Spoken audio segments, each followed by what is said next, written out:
As of now, there are roughly 200,000 migrant workers in Taiwan from the Philippines, Vietnam, and Indonesia who are employed as caregivers to provide care for the nation's elderly population.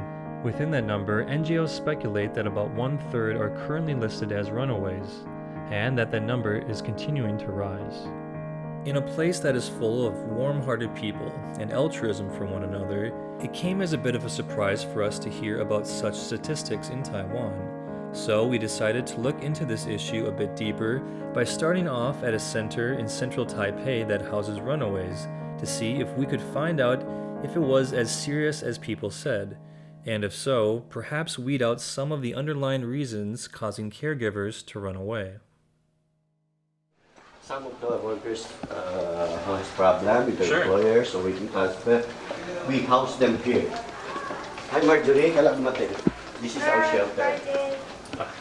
Sorry, Asa sila?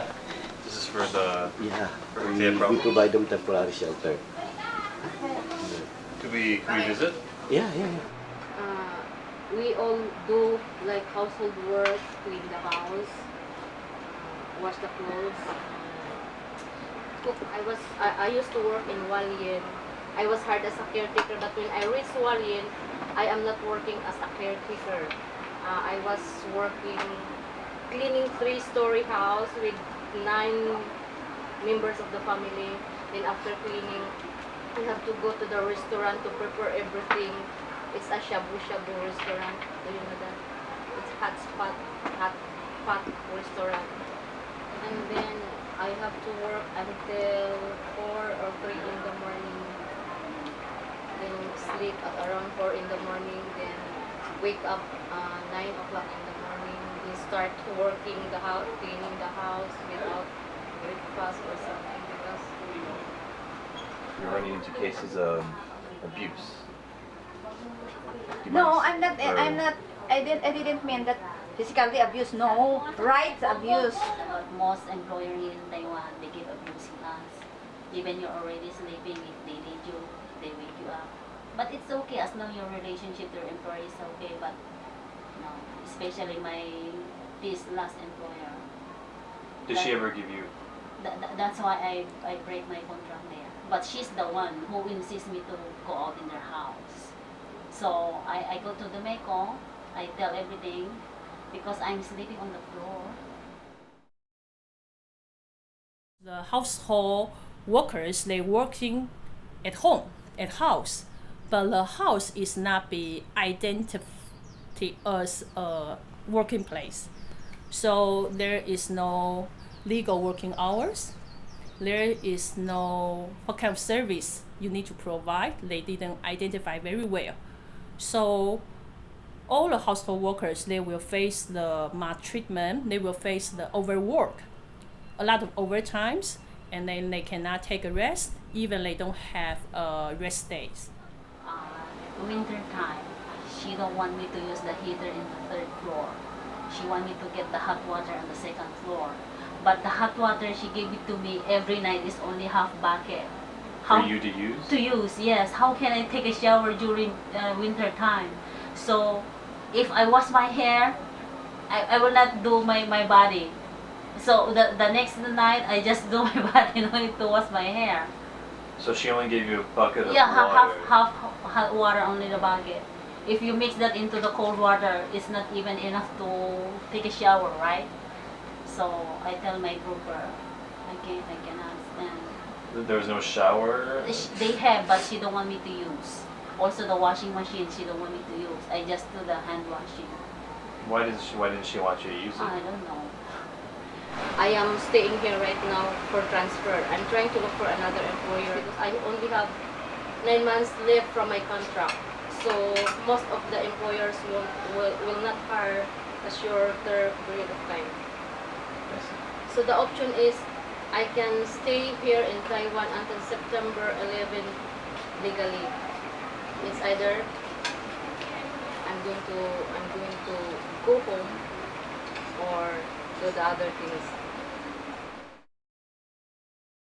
When we look at the number of runaway workers in Taiwan, you will see household workers occupies a larger share. It has something to do with the work setting. they are placed in a live-in condition. That makes the division, the boundary between work and after hours and between the public and private sphere very fuzzy. So it's difficult for them to maintain a reasonable working hours. We have so many Filipino workers, they will came to me, they say they don't have any day off. I ask them why you don't have any day off, because your employer didn't want to give you a day off. They say no, because they know the one they take care. If they leave the house, no one can take care of them. So they're willing to sacrifice themselves because there is love, there is feeling between the workers and the patient.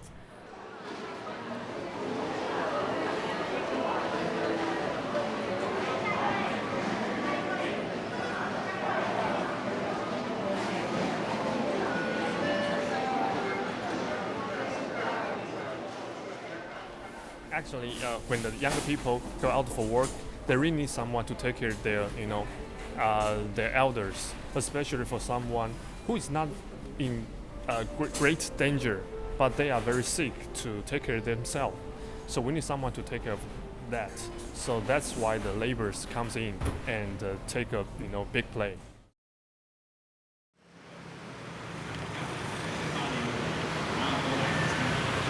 这些外籍劳工，我们是希望是说，适时的补充我们的一些基层劳动力，让我们的台湾的产业能够持续的发展，这是第一个部分。第二个就是说，我刚刚提到的家庭看护工，因为很多妇女，她因为必须照顾这些老人家或是小孩子，造成她没有办法出来工作。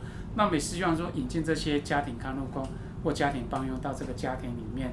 那这些妇女的劳动人口，她就可以出来工作啊，以解决我们台湾劳动力不足的一个情形。所以基本上这两块对台湾政府来讲都是很有帮助的。对，所以是有很多原因，然后所以他们来其实帮我们很大的忙，因为我们可以，就是因为他们我们才可以又工作，然后又有自己的事业，然后但是我们的家人又可以被照顾，所以我觉得他们来对我们来说是非常有帮助的。他们来，既然是要出国嘛，就是想要赚钱，照顾家里，所以就是一种同理心嘛。我们也是希望，如果有一天我们去国外做那个台劳，以前很多嘛，也是希望我们的老板对我们好一点。Taiwan relies on cheap labor from Southeast Asia to take care of its elderly population, which now makes up 10% of its 23 million people. These migrant workers are paid half of what locals get for the same work. They are important for Taiwan's economy, and yet they are often met with prejudgment. 我觉得有一些台湾人其实会有一种，应该不知道，就是因为就是有点歧视对于他们。I know my neighbor because they are too elder. Okay, their children are very wealthy, so they hire some laborers for their parents. Yes, they really do some housework. The laborers come out to wash their cars and clean the stuff, something like that. They are not, I don't know if that's qualified for, we say, the laborers do the necessary work to take care of the elders. 很重大的问题就是他把它当作庸人之下再之下，因为我买了你，我拥有你今天，就是我花了钱1个月可能几万，那我要你干嘛都可以。那一样啊，如果今天是我老板1个月付我多少钱，然后说我要你做什么都可以，为什么？这是一个问号。可是很多时候，很多人会因为你就在那里啊，你为什么不能做？你为什么不能倒垃圾？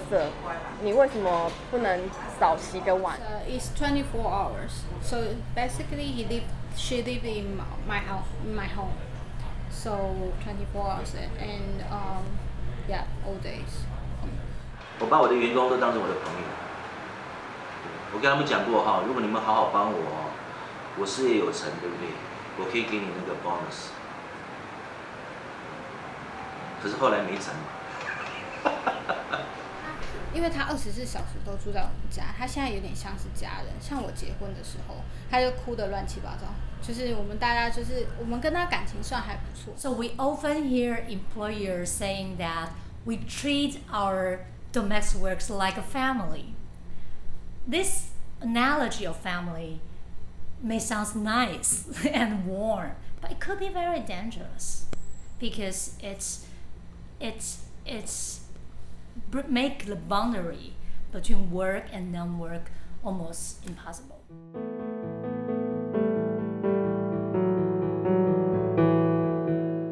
It may seem hard to believe that such scenarios are occurring in Taiwan, but the more we asked runaways and even non-runaway caregivers, the more we heard similar stories.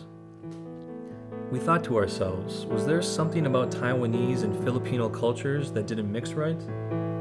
We decided to visit runaways from other countries to explore whether they had similar issues with their employers.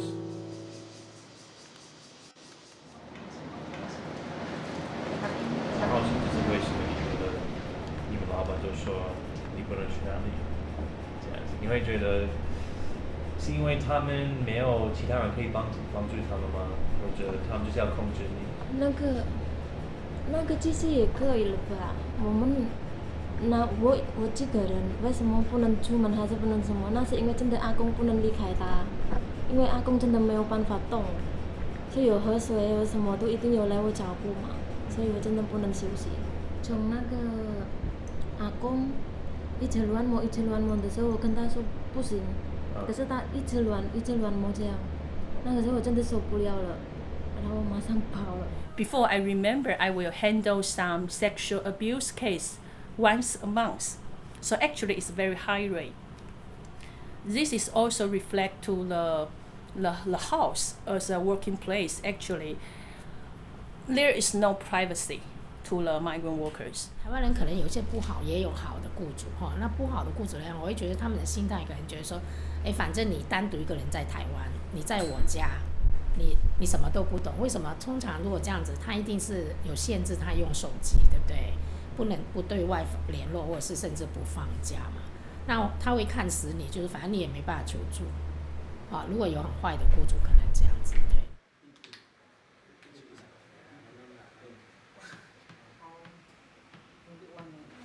11、12、13、14、15。调试的调，一个是调查的调，好吗？调整、调试，对不对？我是女生嘛，去外面的，他都问我是要不要跟他在一起的，我都不喜欢的。他都问我们的，他有一个，我去外面打工嘛，他去那边打工是帮他们打扫的，他老板一眼看到我就喜欢了。可是那老板娘不在啊，他问我要不要跟他睡，真的他问我啊，可是我说我不要，他说你要来这边是要钱的啊，我说对啊，可是我是工作赚钱的，不是那个赚钱的。他说我给你1万块，你要不要？我说我不要，真的他问我这样子，那些我不想。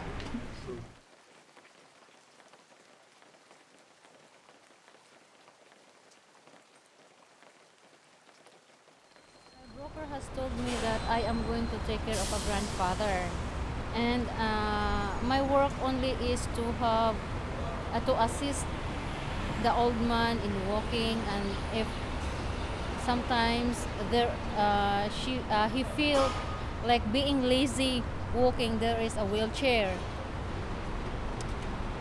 The worst thing is that grandfather has a sleeping problem. He did not sleep at night. Okay. And during daytime he keeps on sleeping. But of course during night when he is not sleeping, I am also not sleeping. During daytime I have to work. I have to clean. I have to cook foods. And when the old man is sleeping, I have to do the household chores. And when I'm already done with the household chores, the old man is already awake, so how could I sleep? But the worst thing that happened to me is my boss went inside our bedroom. He was drunk and he was saying, I was shocked. Why are you here at the bedroom? So, don't keep quiet. And he told me he has some money. He wants to give me. He wants to hug me, and I was really nervous by that time because his wife during that time is not there. His wife is in Pintong because her father her father passed away. So I begged him to go out of the room, and I don't want it. I don't want his money. I came here to work, not to be a mistress and all. Then maybe 10 minutes of begging, he went out of the room. And since that time, I cannot go back to sleep because after he left the room, it was then that I realized I was shaking. I can't really sleep at all. Then in the morning, I told her brother what happened, and her elder brother told me if he is drunk. He was drunk. Yes. The next time you must lock the door. It's not easy for me to stay calm, doing my work and taking care of the grandfather, and then thinking of my boss every time he gets drunk. Because every time he gets drunk, I don't know. He finds me beautiful and he said that he loves me, and I don't like it. To me, an employer should be the one who protects the worker.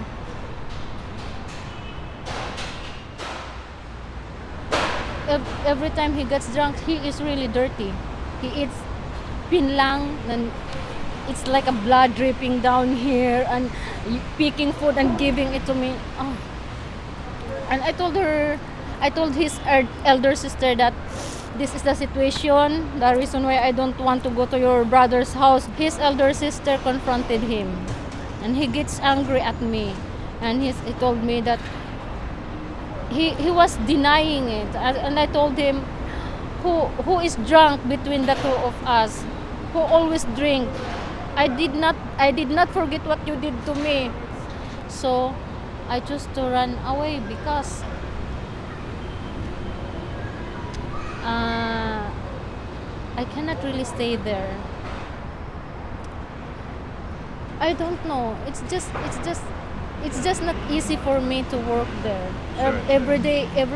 Like every night I was crying. Why is it that my employer is like this?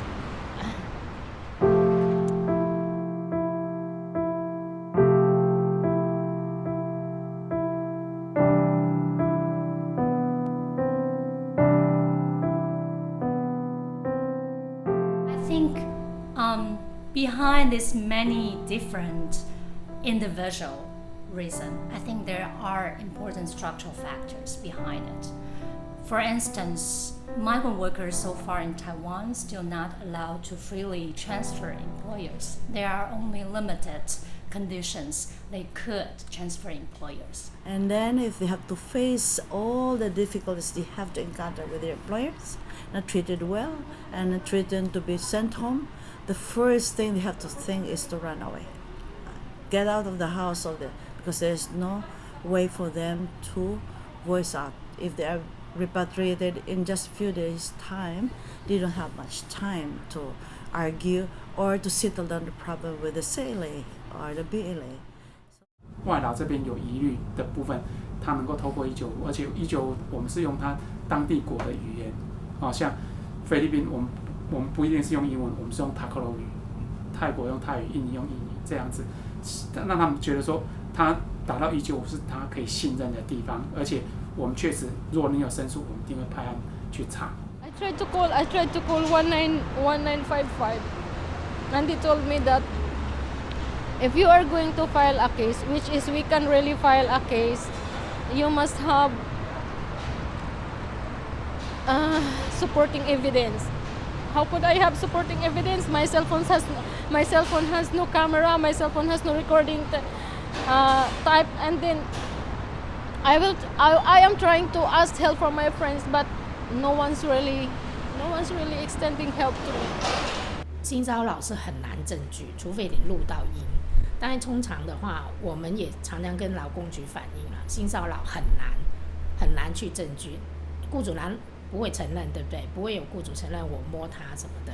那如果说我们会觉得说现在1955很好，那外劳打电话去，那你劳工局就要采信，就要相信，不能去跟劳工讲说你没有证据，我很难帮你。我觉得不应该了，所以我们也会跟劳委会说，是不是应该人家那么鼓起勇气来打这通电话，你就应该把他带出来先安置，对不对？不是让他还在雇主家。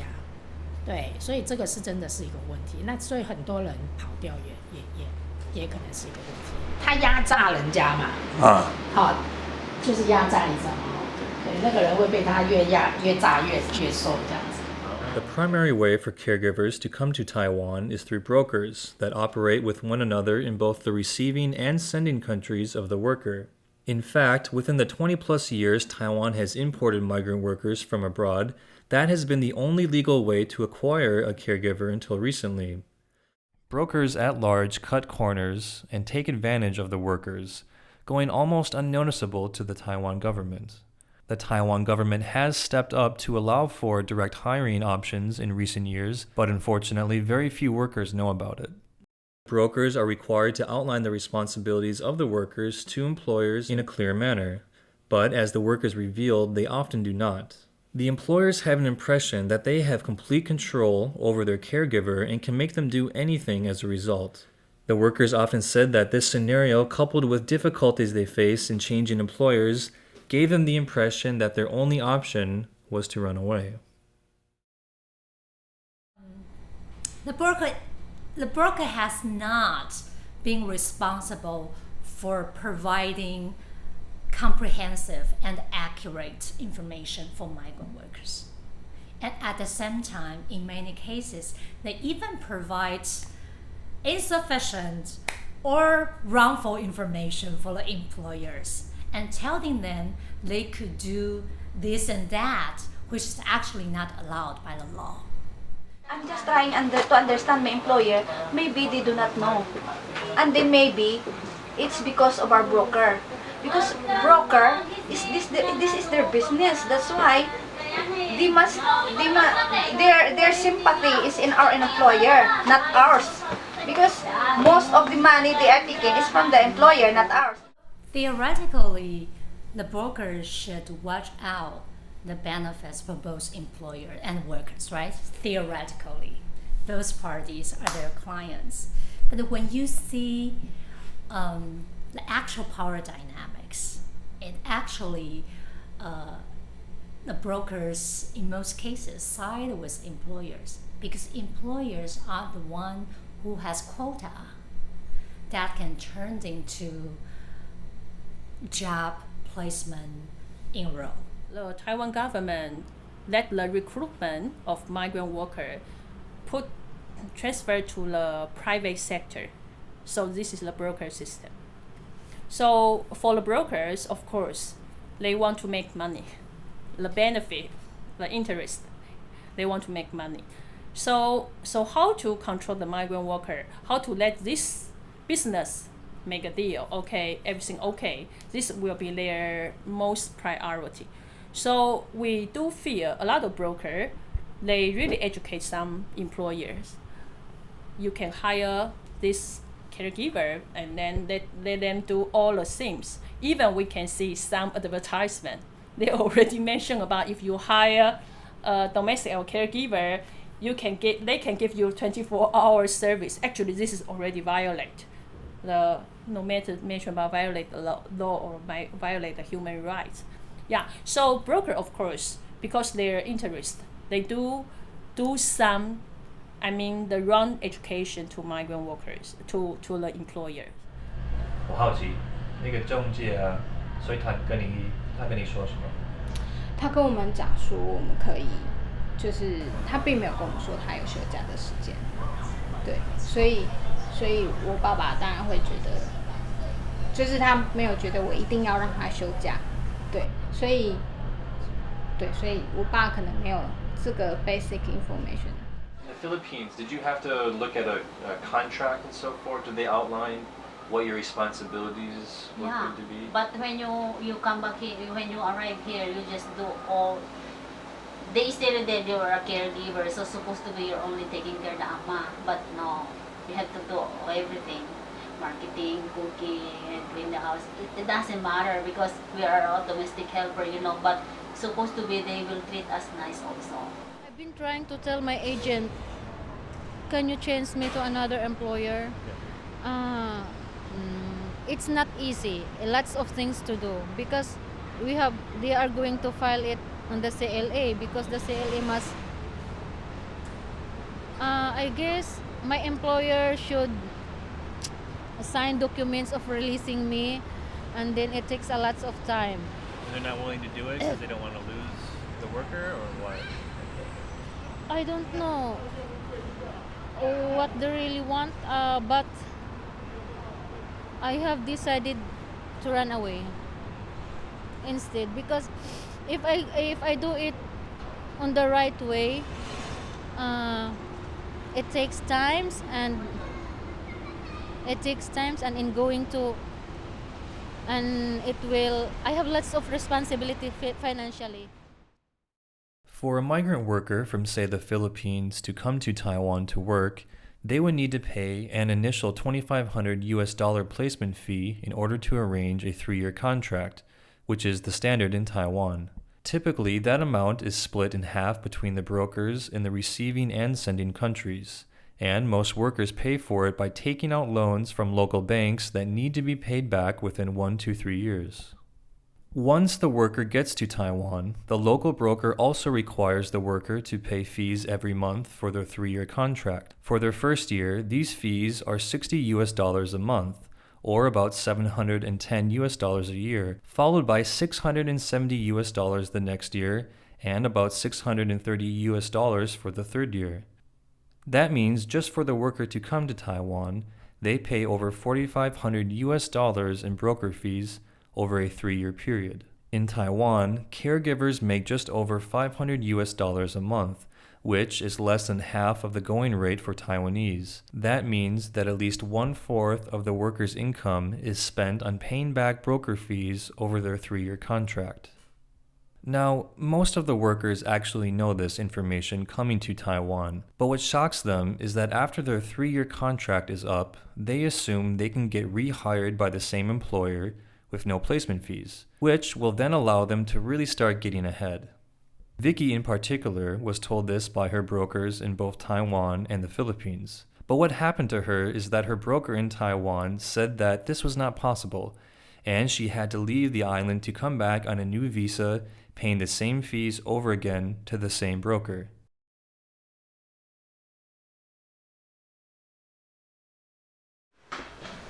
Sometimes when I'm lonely and I'm bored and I'm a little bit angry with my grandma, I dance at the house, close the door, and dance inside the room. It's my outlet to dance or sing.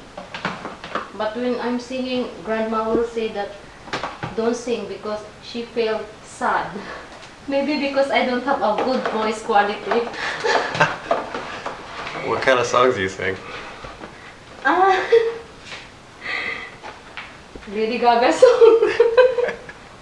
Supposedly, that when your contract is a caretaker and you are going to take care of a ward, a grandmother, a grandfather, an old person, that your work supposedly is just to take care of him or her, clean only your room, wash only your both clothes, and cook only your food. But it's not the way it is here in Taiwan. Because the broker has told the employer that you can let them do this and do that and do this and do that. Also, the employers, some of the employers are going to use other permit just to hire a worker. So they will let them do this and do that and something which is not really legal, but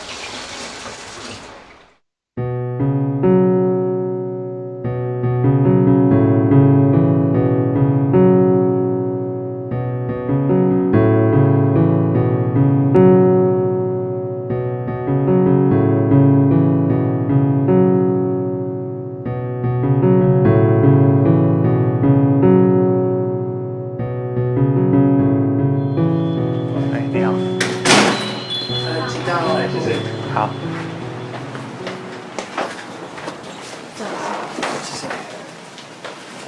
You want to stick a gum?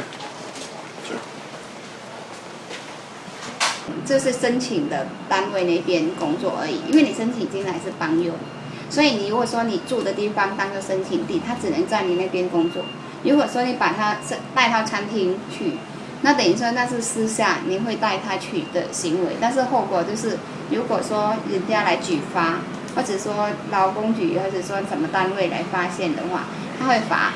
你那个工作表可能会先列一个就是您的条件，然后会传给国外，那外劳他会先看，他愿意他就会接受这个工作，如果他不要他就不要，所以条件你可能要先写好。条件，我就怕如果写下来的话，会不会有什么法律问题？那是内部的，您要的条件那是内部的，那个文件不会传到国外，我们只是会给国外的中介公司，他会给外劳看，看了外劳签名而已，那他再传回给我们，这个文件不会传到就是相关政府单位去，他不会传他的权利。他知道说我来帮佣，我领这个薪资，我就是在这边工作。那你额外叫他到餐厅去，他很清楚，他知道说他不需要到那边去工作。那他同不同意那是一回事。OK， 所以两边还是都会沟通这个部分，跟外籍劳工，但是不会包括政府。不会。那当然他同意他才要来。That means that we still could do it, but there would be more risk. Yes. That's what I said. We can say that we pretend we don't know. We can say like that. But as soon as the worker have any complaint regarding her job in your house or in the restaurant, we have to settle down. It means that maybe when the worker complained that I didn't want to work for other place in two places, so this worker have to be out from the house. Maybe he have because Taiwan government is very protective about this foreign worker. They have any complaint, we have to settle down. If the worker said that I enjoy my life here, even I work in a restaurant and my boss house, it's okay for me, we can pretend we don't know. And the government, as he didn't complain to the government, and also the government will pretend not know. 我们每一年都有在做一个中介公司的评鉴，那我们会把这个评鉴的成绩在网站上公布，这是第一个部分。第二个部分就是说，针对中介公司可以收的一个费用，劳委会也在我们的明定有相关的一个规定，就是说你跟雇主收多少钱，跟外劳收多少钱，我们有一个最高的上限，你不能超过这个上限，你超过这个上限，只要被人家检举，你就必须要接受罚款，而且要把多收的钱要退还给这些外籍劳工。Our findings at the brokers in Taiwan were surprising. In fact, the brokers you just saw were found on a list from top-ranked agencies in Taipei. However, we were well aware of the fact that there are also brokers in the Philippines who are arranging caregiver arrivals with the brokers in Taiwan. We needed to know if what we were finding was a problem produced in Taiwan or if it extended further. So before we decided to draw our conclusion, we headed to the Philippines to check things out.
hire key workers from the Philippines to Taiwan. And we're just curious about how we could apply. We live in Taiwan, but we just live in the Philippines. Sorry for a while, but our agency manager is out for the office right now. So. Yeah. As I said, no. Okay. When we were in Taiwan, so we came to the Philippines to talk with them, and we're trying to find them now. But they say that the office is not open.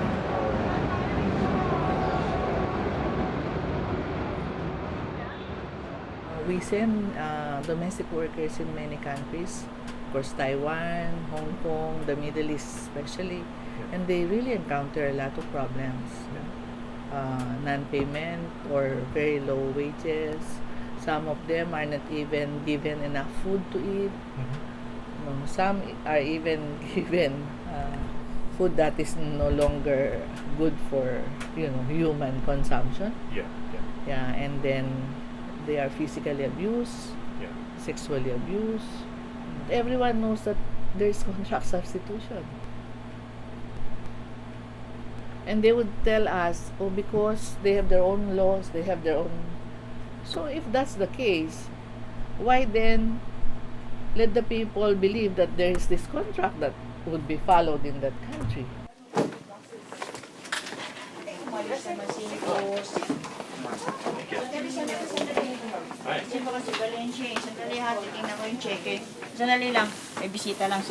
What kind of work can they do? Can they clean and go to the market, and can they do everything, or what? What kind of job? It's up to you. Your job description will be the one you will follow. We will get that what kind of, if they will be the one to clean, if they will be the one to cook, like that. If you have a children, they will be they will be the one to assist children, like that. Okay. It depends on your job description. Not with us. In your job description, we will follow. So, your okay. job. Yes, they can. They can clean. They can be a cleaner for the restaurant. Yeah, but they cannot stay in the restaurant the whole day because the police may catch them. Yeah, also. Okay. But Because your visa is a domestic helper, not a restaurant cleaner like that. But do a lot of workers typically do that? I mean, we see a lot. Sometimes. Okay. And do you tell them about that ahead of time? We tell them. Oh, Ahead okay. of So they'll be if okay they will with agree, it. no problem. If not, we cannot do anything. Right. So then, in order to avoid trouble with the government, then these documents won't be shown to them, just with the job description. Okay, so that Together with the will, job description. okay, that way it will. No need for the job description in our government or in Taiwan. Only between the broker, the agency, and us. Us, and then also for the applicant.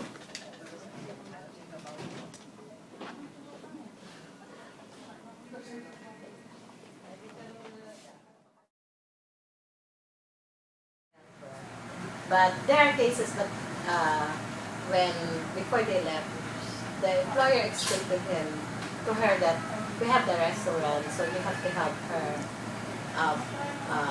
wash the dishes, clean the restaurant. So there are times, but you should also be careful with the immigration, because if the immigration catch the workers working inside the restaurant, that is another problem for you. It's not the problem of the worker, but it's your problem. Now you guys wouldn't care. Yeah, because the immigration cares about that the work is household, and then you give the restaurant work. It's up to you. We can explain to the worker that your situation that you are hiring a domestic helper, but you will help in working to the restaurant, like cleaning, washing the dishes, and everything. So, more often, no problem. Mostly, my Taiwan worker, they don't run away. Definitely. They finish because the contract is 3 years contract. And if you are good, they don't run away. I have one.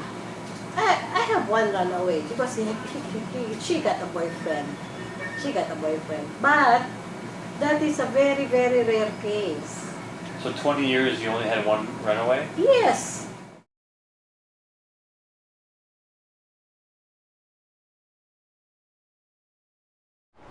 And when you go back, what do you want to do after 4 years?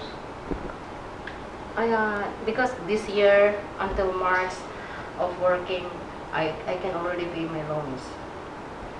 Next year, hopefully, I can already redeem my property, which is the land, the rice field, and the lowlands and the upland.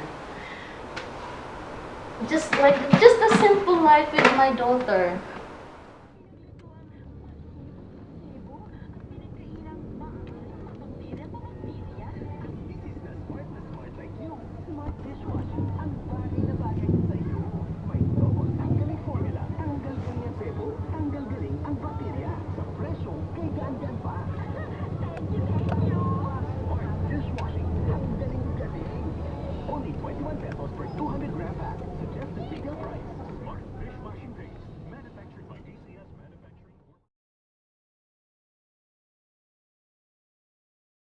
But we can't call her.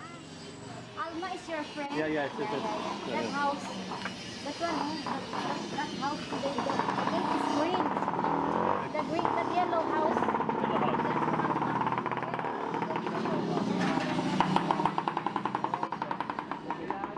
Hi, Alma. Yes.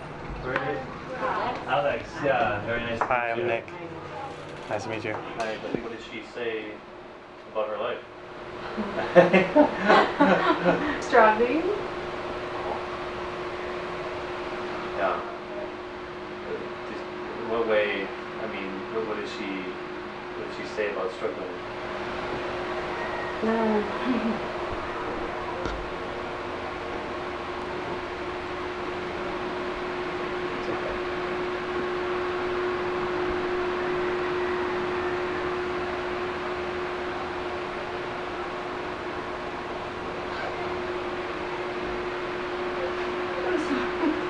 Okay.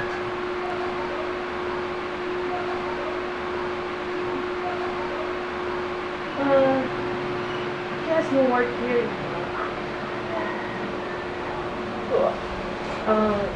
At least there she has a part. She can work as a part time. Now she works for 3 months. She sent money for her daughter. And as a family, I mean, how do you see her situation in Taiwan? Do you see her improving because she went over there and is making more money? Or do you think it's gotten worse because of her situation and she doesn't see her daughter? Getting worse.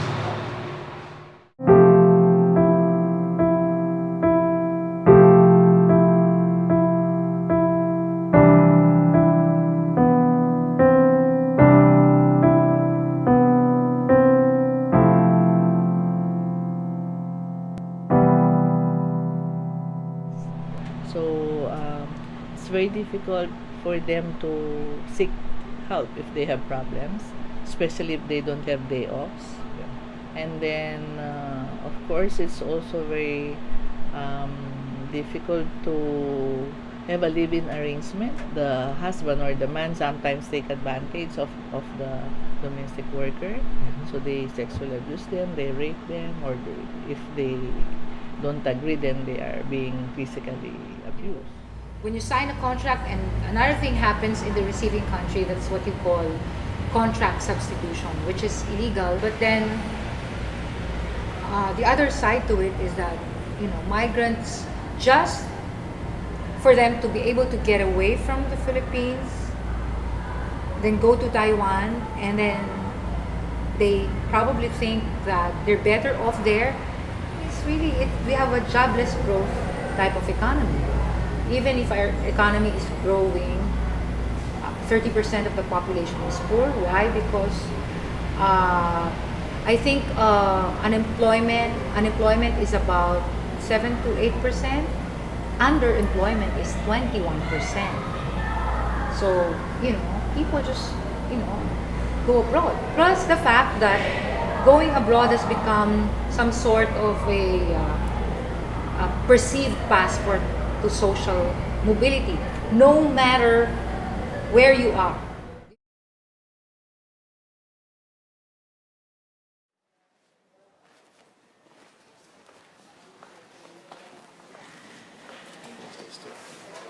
Oh, okay.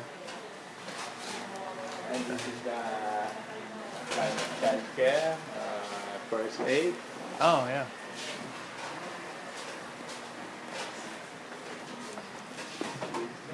Mabik, halika, pakilala kita. This is our instructor. Of course, when we talk with our government, they would say that, oh, we have the laws, we have the policies. But when we talk of implementation, like for example, they were asked to do an assessment of the training centers. And the representative of TESDA made a report. No? There was a PowerPoint presentation. But he said that there are like 279 more or less training centers. And he said they were able to check, evaluate about 200 centers.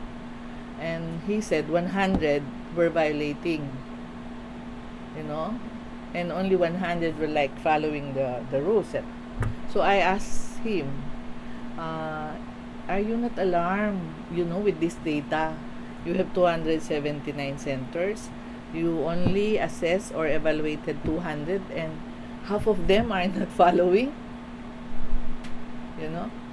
And then he said the 79, they are not able to evaluate them because they lack manpower. Did you find work in the Philippines or no?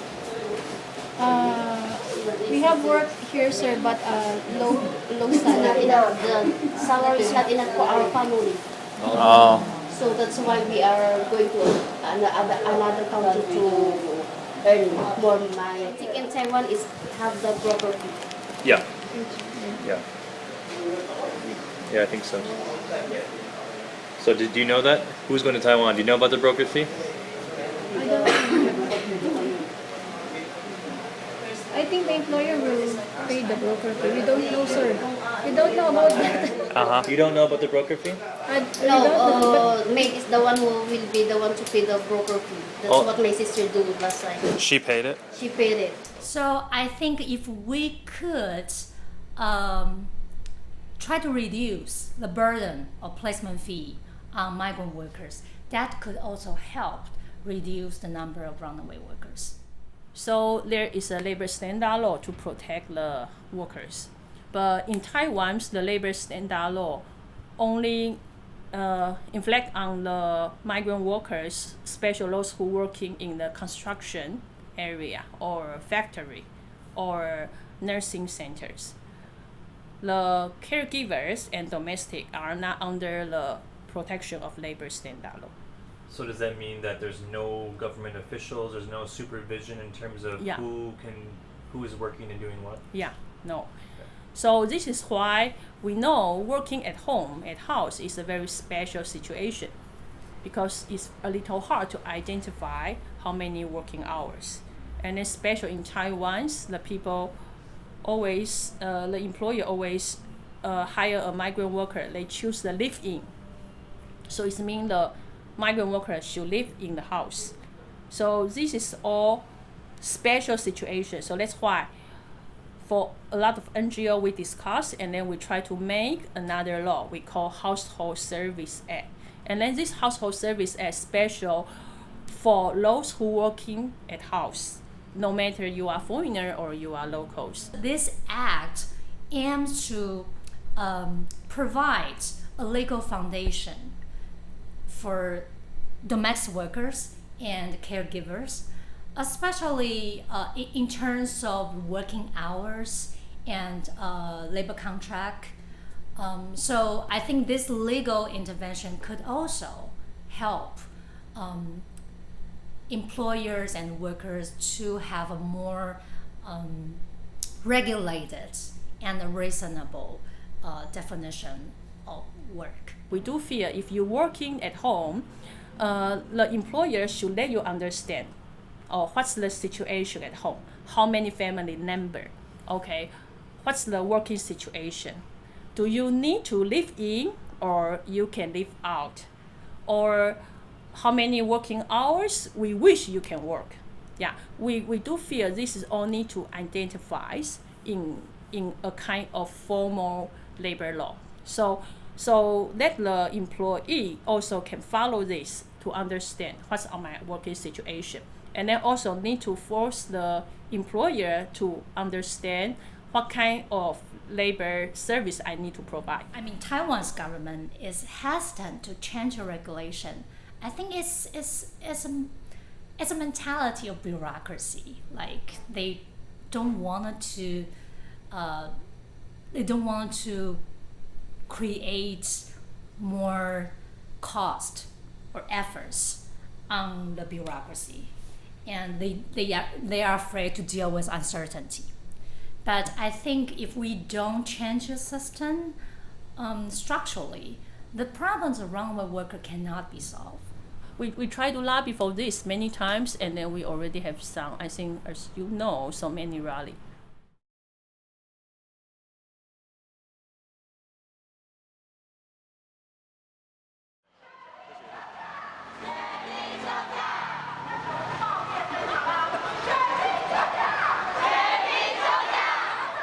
Be positive and say half of the employers are nice. So that means 100,000 domestic workers receive a day off, maybe one per month, one per week. But many, 10,000, 100,000 do not receive any day off in maybe in 3 years.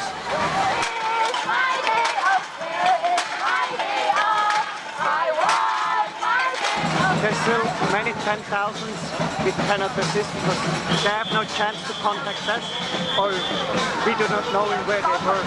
劳动者委员盟也是青年劳工团体来到移工游行，因为我们青年现在就业处境已经越来越糟糕，我们很多人在工作的地方，我们从事的可能都是派遣工作。Do you think that the Taiwanese are going to be more aware now after this march? Hopefully a little bit. Maybe it's not the first one or not only one we have per year. When we try to get into the newspapers, in the TV shows, or just the people standing here, maybe then they see it for the 5th time or they hear it for the 5th time.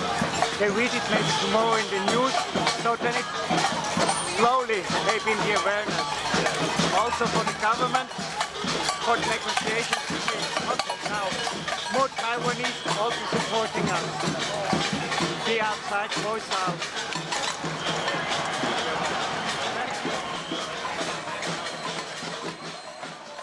And then the COA, they also make their household service act to respond us. But their household service act for us is too simple, just only some principle. For example, for us, we feel we do need to identify. For example, in our household service at Virgin, we insist to let the migrant worker at least every day need to have continued 10-hour rest. But for the government part, their Virgin, they didn't mention anything. They just only mention about can go through negotiation. If go through negotiation, I think it's useless. We don't need this kind of law because we know clearly the workers and the employer who get more power, especially under the workers, they far away from their home and then also they pay a lot of placement fee. So how come they can have an equal negotiation? Yeah. So what can be done? Taiwan's economy is increasingly dependent on migrant workers to take care of their families, as well as provide low-cost solutions for the island's manufacturers. Therefore, out of respect for not just the workers, but also Taiwan's society as well, there are some basic things that can be done. In Taiwan, there really isn't a category of runaway white-collar workers. First of all, if a white-collar foreign worker in Taiwan wants to change employers, he or she is free to do so. For the migrants, however, they cannot do so according to Taiwan law, even if they face mistreatment, unless they have sufficient evidence. So, leaving their employer, by definition, almost always puts them in a runaway worker category. Taxpayers in Taiwan have to pay for government services that track and deal with runaway cases, when in fact, if workers had the same freedom as white-collar foreign workers, there would be much less costs.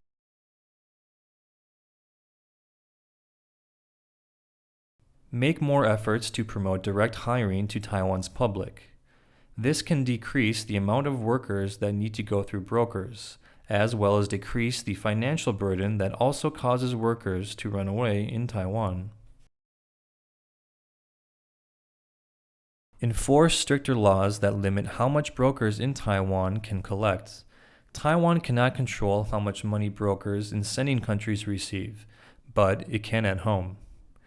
Having an initial broker fee in Taiwan is not necessarily unfair, as white-collar foreign workers also go through brokers from time to time, but there is no reason why the brokers need to collect so much money every month after a worker arrives.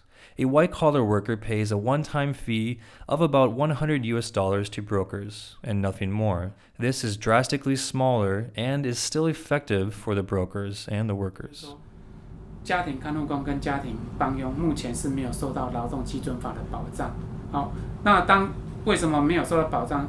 因为这个不是我这边负责，不过大家可以说明一下。基本上，因为他的工作形态比较特殊，因为他可能第一个他在家庭里面工作，他的时间可能不是像工厂我去做8个小时我就休息了，他可能是说他有工作的时候就做，没有工作的时候就休息，所以他没有办法是说一段时间。我工作一段时间，然后休息一段很长的时间，他可能没有办法符合劳基法这样的一个规范。I think this legal intervention could also help employers and workers to have a more regulated and reasonable definition of work. 那为了解决这个问题，劳委会这边也目前有定了一个家事劳工保障法，就是说针对于家庭看护工跟家庭帮佣专门设立的一个法，当然它跟劳基法会有一点点，因为它的工作上有一点不太一样，不过它基本上的一个要求会比照劳基法的要求，就像它的工资要比照劳基法的基本工资，它的休假必须要7天，要最少要休1天，这个法劳会已经定出来，现在已经送到行政院了，准备要审议的。